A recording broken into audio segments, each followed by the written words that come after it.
Google's acquiring Fitbit.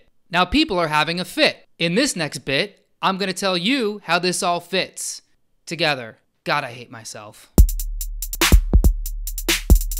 The announcement was made this last weekend that it appears Google, who's Google, you say? Oh, they're just like a small mom and pop tech search engine that pretty much holds all the information ever known about humanity. Well, turns out now they're going to have a little bit more information because they're acquiring the wearable fitness health tracker, Fitbit, probably the most popular of all of these health trackers. And looks like Google's going to acquire them for about $2 billion, which is pretty interesting. And people are a little nervous about it. You have all of these, blue check mark folks on Twitter. PBS, Google's decision to buy the health tracking device company Fitbit for $2.1 billion is raising concerns over new users' data and how it will be used by the tech giant. You have people in the health industry. Google already has too much power. It should not be allowed to buy Fitbit. Dear Fitbit, I do not want my data that I consented to you collecting transferring to Google. With news of the acquisition of your company, I intend to sell my Fitbit and delete my account. How do I ensure that none of the data I allowed you to collect ends up in their hands? Who do you think is reading that? And what is the response that you think you're going to get from Fitbit? Hilarious. One more.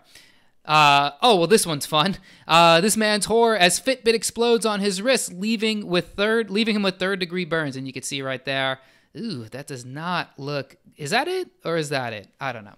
So what's going on here? Well, Google has acquired Fitbit, and people are freaking out because, they're afraid now with everything we know about the government collecting data on us and essentially spying on us, and Edward Snowden and Chelsea Manning and the deep state and all this stuff.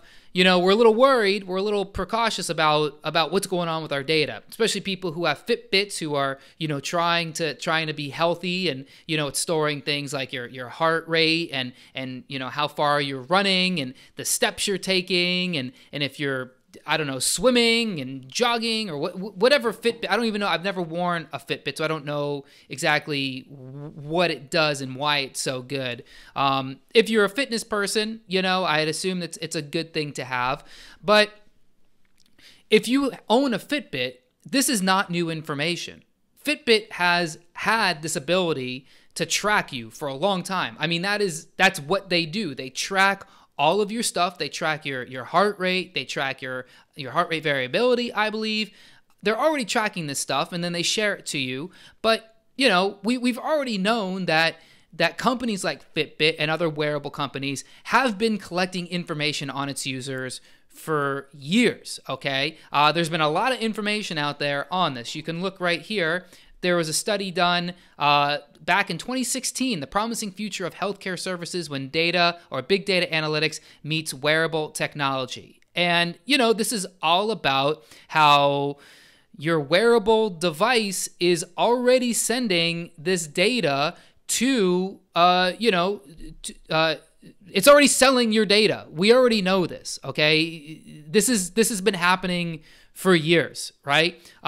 In fact, this has been known so well that a couple years ago, the military had to ban these wearable fitness devices, including Apple Watches, because they were already known to be tracking people's locations. So you have soldiers overseas, soldiers in a lot of hostile territories that can be tracked to their locations of where they are. So if you have soldiers in Iraq or Syria or Afghanistan, evidently the enemy could find your location by simply pulling up the data of where you are. I think there was somebody who actually did this. They went into, whatever computer hacking nerd database you have to do this stuff, and were able to track actual secret locations of soldiers. And this is a huge threat to national security. And anybody could do that. So the military had to actually ban Fitbits.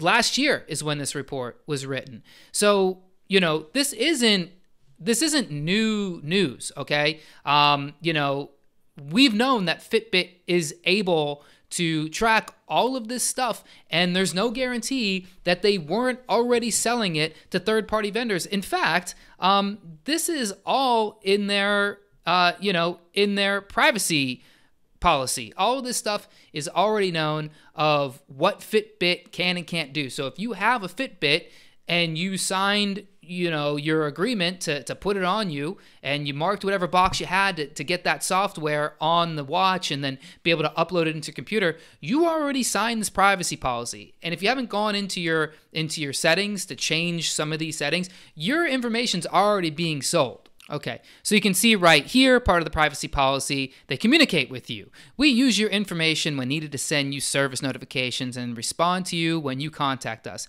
We also use your information to promote new features or products that we think you would be most interested in. First of all, they're already using your information to communicate with you. We use your information when needed to send you service notifications and respond to you when you contact us.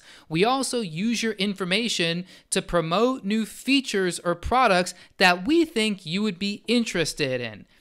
And how do they do that?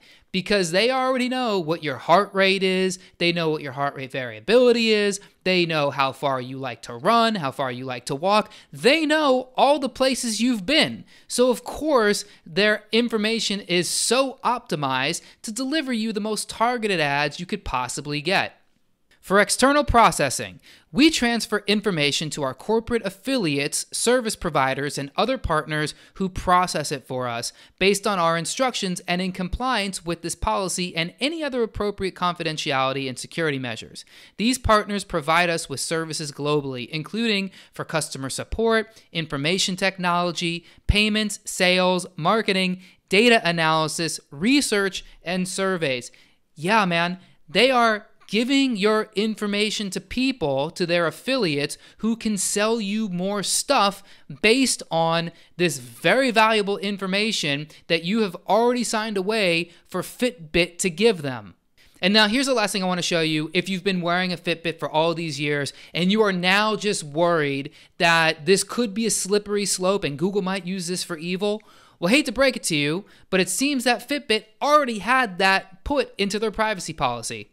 We may preserve or disclose information about you to comply with a law, regulation, legal process, or government requests, to assert legal rights or defend against legal claims, or to prevent, detect, or investigate illegal activity, fraud, abuse, violations of our terms, or threats to the security of the services or the physical safety of any person. So talk about due process.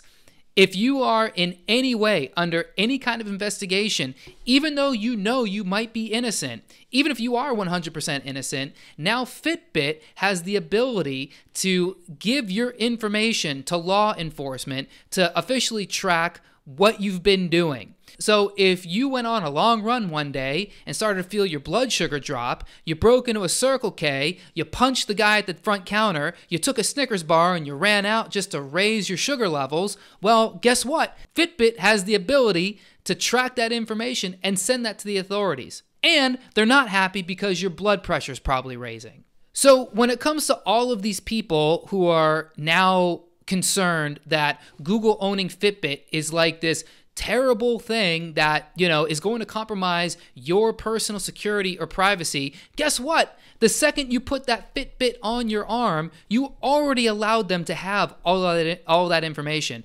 It's the same thing when these stupid, apps come out on Facebook. It's like, what would I look like as a woman? And then you put your face in the filter and you get to share that and get, maybe a couple dozen likes on your Facebook page, which makes you feel pretty good. But essentially what you did was you signed away all of your privacy anyways to Facebook, and they took all your information and they sold it to Macy's, to Amazon, to anybody who needs to target you with an ad. So really, if you are so concerned about this purchase of Fitbit by Google, then you need to also reevaluate all the things you're doing online. And by the way, you shouldn't be concerned if you're not doing anything anyways. You know, you can always check your heart rate manually. You can put your 2 fingers up to your, you can take it on your neck, you can take it on your wrist. You can just look at the scale and see if you're gaining weight or losing weight. So it's also really no coincidence that Google bought Fitbit at this time,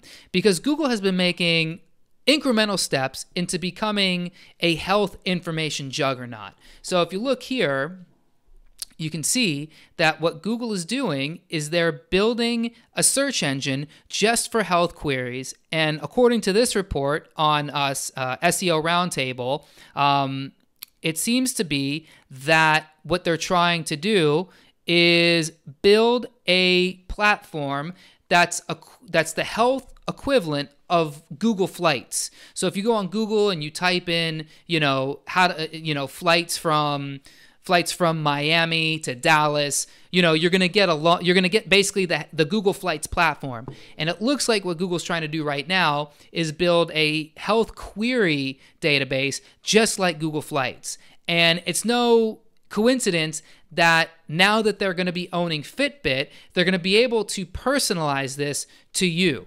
As a health professional, this kind of worries me a little bit, because the amount of money that Google has already in it and the amount that they already favor mainstream, sick care medicine, this might not be so good for people who are looking for more alternative ways of healing. Essentially what this might do is it might become a super targeted platform for pharmaceuticals. Just spitballing here, you don't really know until it comes out, but definitely something to think about, especially if you're so concerned that now Google will be using very personal information that they're gaining from your wearables for bad or good. It might be good. If you're the type of person who likes the mainstream pharmaceutical system, this might actually be a real good thing. It might come with a share of conveniences. And I could see this is something I'm probably going to be covering for a long time, so stay tuned on that. But for now, let me know what you think about all this in the comments. If you think this is a good thing, if you got rid of your Fitbit like this crazy lady on Twitter, if you're tweeting at Fitbit trying to figure out what's going on with all your personal data, or if you've noticed that over the years since you've gotten a Fitbit, all of your ads have been super targeted and you couldn't be happier. Let me know down in the comments. Also, please remember to give the video a big thumbs up, subscribe to the channel if you haven't subscribed already, share this video with everyone you love on your social media, and I will catch you tomorrow. Thanks so much for watching, everybody. Peace.